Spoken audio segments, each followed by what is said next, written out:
Now, there are all types of eyes in the world. There are huge starry manga shoujo eyes, Rock Lee eyes, super realistic seinen eyes, these eyes. There's a lot. So in this video, I just had a craving to draw some eyes. All my fellow artists, y'all know how it is. Normal people. Why did I say normal people? Are artists not normal people? I mean, anyway, people who don't draw get random 3 a.m. food cravings. Artists get random 3 a.m. art cravings. I was just like, I want to draw some eyes. So I did. Now, this drawing right here isn't the first one I started off doing. It's actually the last. It goes to show you never know just how many rough sketches and thrown out pieces of paper an artist throws away before they show you the final piece. By the way, I don't throw away any of my drawings, not even the bad ones, because I don't believe in it. Because what if in the future I'm looking back and I'm like, man, I wish I didn't throw that one drawing away. I actually kind of liked it. Or now I don't have anything to look back on to help encourage other artists in their art journey that they'll get better and all masters were apprentices, aka straight trash. I'll show y'all the ones I started off with later, but this one is by far my favorite. It's one of those drawings when you outdo yourself, and I love it. It's literally always the one you either put the least amount of effort in or the one you didn't think was going to be good at all. I was trying to make this one a more realistic eye, but I don't exactly have a lot of experience drawing / coloring realistic things, so I wasn't sure how this was finna go. As usual, guys, trust the process, or rather, just finish through, because in the beginning I was definitely like, this is not gonna work. But in the end, it actually turned out really great. I'm also so glad I used a pencil brush to finish it out because I didn't want the drawing to look flat, like, you know, all smooth with no type of brush strokes and texture and all airbrushed in. Oh, but the airbrush and the, what is it? Which one is it that I use? Is it technical pen? I don't have my iPad with me, so I'm not really looking at it. But those are like the only ones I use. So I don't really use all the other ones I have. I don't experiment with other brushes because I don't know how to use them and I don't venture out to try to. I always buy a ton of brushes. Like, oh, let me get an oral brush, or let me get this brush, but I never use them, which is pretty bad because I spent a good considerable amount of money on Procreate brushes that I have never used besides the one day that I tested out when I bought them. Other than that, yeah. But I love the brush strokes on this piece. It's so pretty. It added the details that I wanted. I was kind of scared to do it though because I thought it would take so much time, like drawing each individual pencil stroke, but it was actually really fun, and I didn't even think about the time it took to finish it. I was so sad when it ended because I was having so much fun. Blending the eye to the cornea was what really made it look realistic. It got rid of like the cartoony look it had.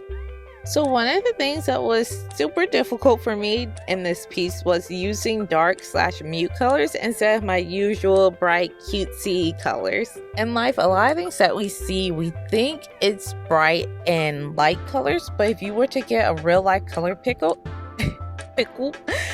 you were to get a real life color picker, I cannot say it, a real life color picker tool,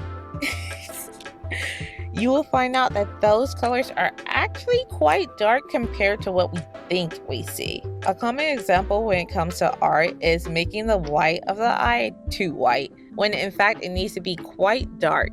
I had to fight my internal instincts to keep from adding any super bright colors or any of my regular color palette to this drawing the entire session. It was a struggle. I literally felt like SpongeBob saying, I don't need it. Until finally at the end where I did get to add just a little bit of brightness, I was like, I need it! And adding in random colors that you don't really think would make sense actually helps to make the piece more alive and look like real flesh. Huh? That kind of sounded creepy, but anyway, like I added in just a little purple and blue to the skin, and it made it look a lot more lifelike. Not sure if you can see it though.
Also, call me crazy, but why did my eyelashes start to get low-key tingly when I started to draw in the eyelashes?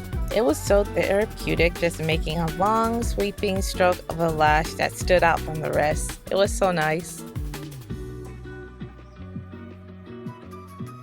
As you can tell if you watch my last video, I'm still in my Ultraman fan stage, so I drew an eye in his style. This is one of the first ones I did for this video, so I don't end up using the pencil brush technique, which is a bit sad because that would have looked so fire if I had.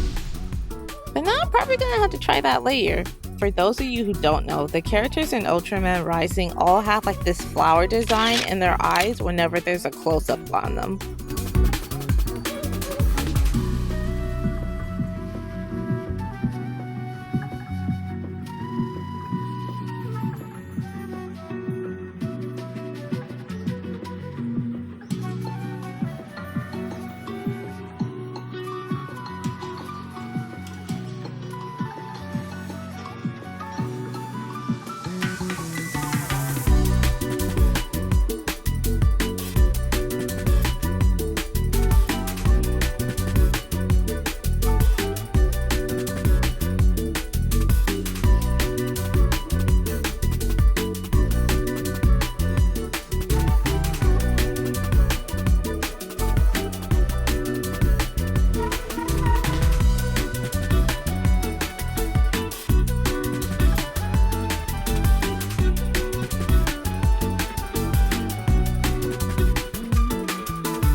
And y'all know I just had to draw one of those big blue starry anime girl eyes. I couldn't help myself. I had so much fun doing this one.